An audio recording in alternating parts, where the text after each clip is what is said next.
the some of the things that affect our country beyond leadership is things to do with the empowerment and entrepreneurship. Yeah. Because if they say you teach a guy how to fish, Yeah, right. then he will forever not be dependent, rather than handing him the fish. Yeah. Now, how are we doing? Yeah. How are we going about it? That's a good space. Our bachelor's program actually has an entrepreneurship, a strand. That's one of the options to help, of course, people who are in SMEs, innovators, and so on, to be able to concretize their ideas and to build long term. What our overall programs help with is also strengthening the area of ethics. One of the challenges in Africa is that not many people believe that you can do business the right way and be able to be successful. Yes. They think those two are mutually exclusive. Well, that's exactly what we believe in, and have been practicing that for 40 years. But helping also leaders to do that. So we have a bigger number of leaders, and we have our partner organizations we also work with, which have got many successful businesses, some of them turning over billions in this country without going corrupt. And we think that that's a powerful message to send to society. Because so long as we are taking away, the billions or whatever amount we are taking every day, we'll never achieve our aspirations. We should remain a hollow dream, or even big four for that matter. So we believe that the only sustainable way to do business is when you do it the right way. Because when you can take shortcuts, it means that you are basically taking, tomorrow you take from the very client that you are trying to serve. And how will they be able to keep a relationship with you? They'll realize eventually, if you always shortchange me, because that's the only way you make the extra money to do a kickback and so on. But when you can commit to do things the right way over the long haul, yes, you grow a bit more slowly, but it will be sustainable. And we have lots of those stories from many of our graduates and so on. In fact, maybe I can give a story of one CEO that I trained. I have also taught in this university over the years, the last 10 years, in the leadership space, ethics, governance, and so on. This was a class on leadership, on strategy, but actually we ended up talking a bit about the place of ethics in strategy. And this gentleman, I don't think you'd mind me saying this, he would drive here, at the university with, some of the big 4x4s. He just seemed to really be living well. And but he engaged well in class, he was involved and so on. Then after the course, he called me about 6 months later and said, I called to thank you. But it's been, coming to your class was both a bitter experience, but also a sweet one. He said, tell me more. I thought it was all a happy experience. He said, the bitter part was that I came to the conclusion that I could not continue doing business the same way. Because a lot of the business I was getting it, the wrong way. The wrong way. And he said, I came to the conclusion that for my own self and just for, as a person that I, wants to grow in integrity, I had to stop all of that. But of course, that affected myself, my family. I lost a lot of what I had. And I feel like I'm almost rebuilding from the start. But he said, but I'm so happy because I feel like what I have is authentically mine. And I'm not afraid about the next person who will discover what I did wrong or whatever. I am quite at peace with myself. And I feel now I can build up again. It will take me a little longer, but I know I can get there in a sustainable manner. So that's what we are about. So, some of the challenges we have with our young ones as they choose the degree courses to do is a view of life and the demand. I would call it the job market demand. Now, here we have this program that you're offering here. And I would be tempted to ask the marketability, because I think guys complain about the half-baked graduates, and then being able to match with the demand in the market. It's true. How are you working on that? That's a very good question. Yes, because by the time I'm thinking, my thinking is by the time I'm doing the leadership degree, and I'm beyond the entry level, the basics and stuff. I think that's a perception. And that's actually exactly what's wrong about it. I'll give you a quick illustration. When I was a student at university many years ago, Barclays Bank, now ABSA, came to recruit. And those guys who were in commerce or economics, something close to banking, we didn't have banking degrees those days. They said, no, when we went to the hall, they said, everybody's welcome.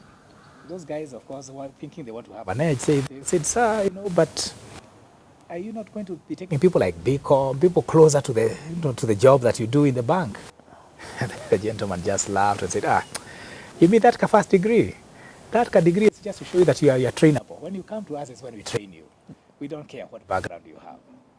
I think that's the truth about any degree program. Whereas there are some skill levels and some things that they train you, what is most important, what any employer will be looking for, is that this person is mature as a person, they can work with others in a team, they are able to conceptualize things and think broadly, and other kind of people skills and life skills, that they're able to work under stress, they're able to deliver, they are reliable.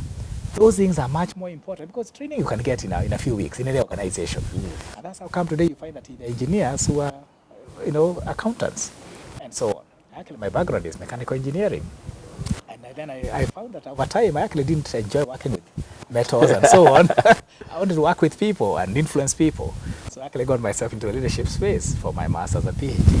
So I think we make too much, and that's why I think I hope we'll develop to the place where, like the US, where most of these courses are actually general degree courses.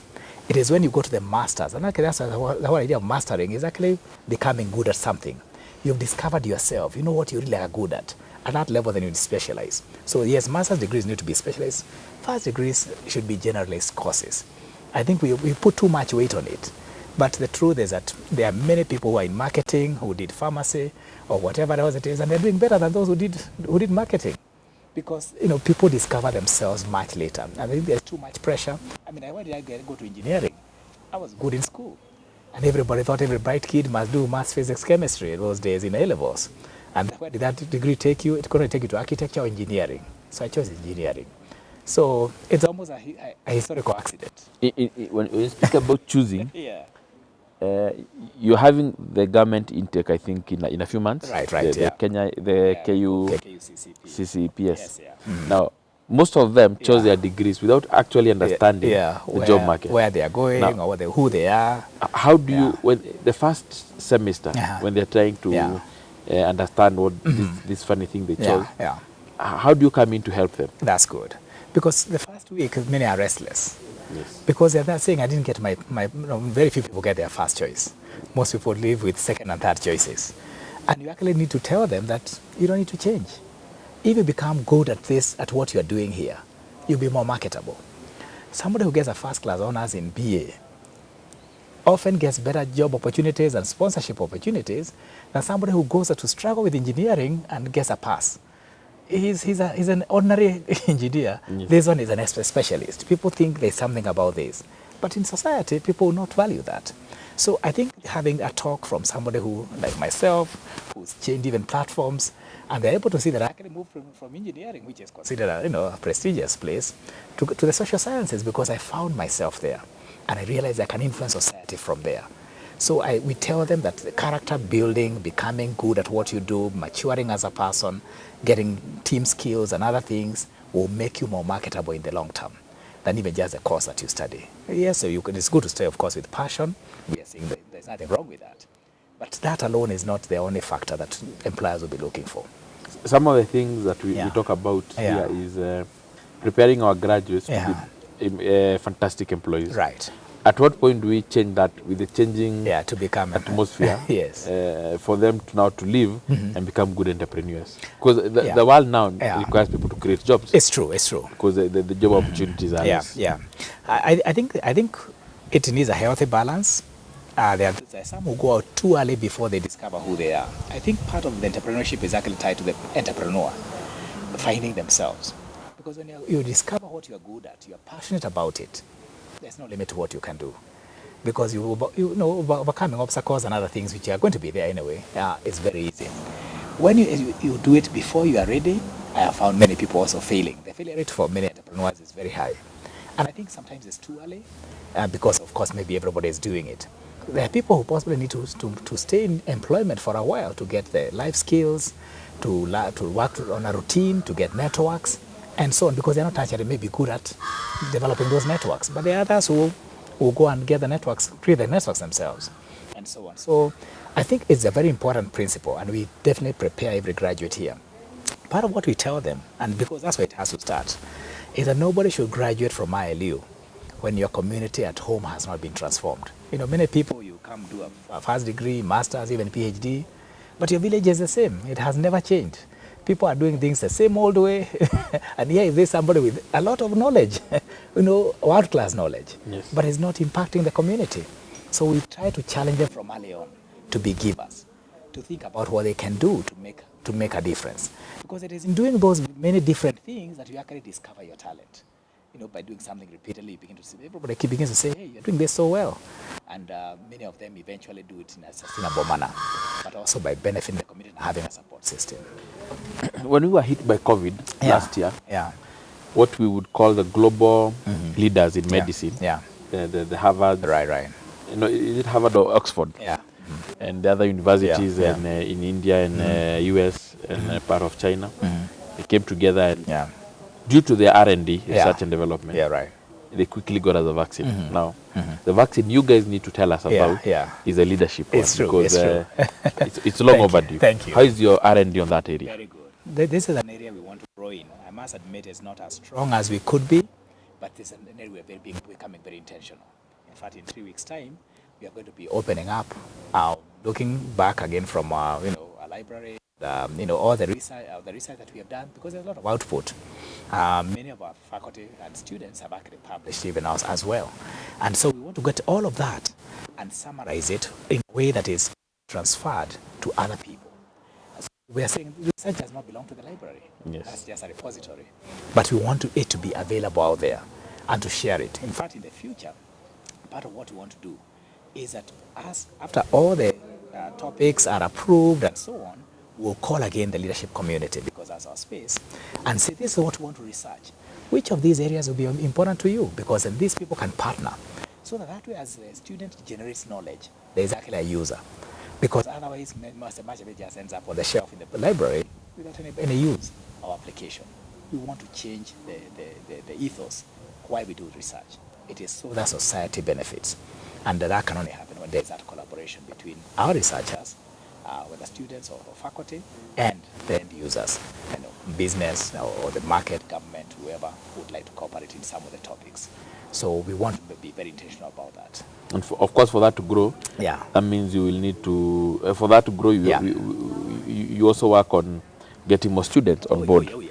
So international organizations, universities are outsourcing marketing to like the Boomerangs and other organizations who now become your marketing agent out there. Is that a tradition that ILU will adopt at some point? We are actually in discussions right now with a marketing consultant who actually want to take that space for a cost. At a cost, it's not free.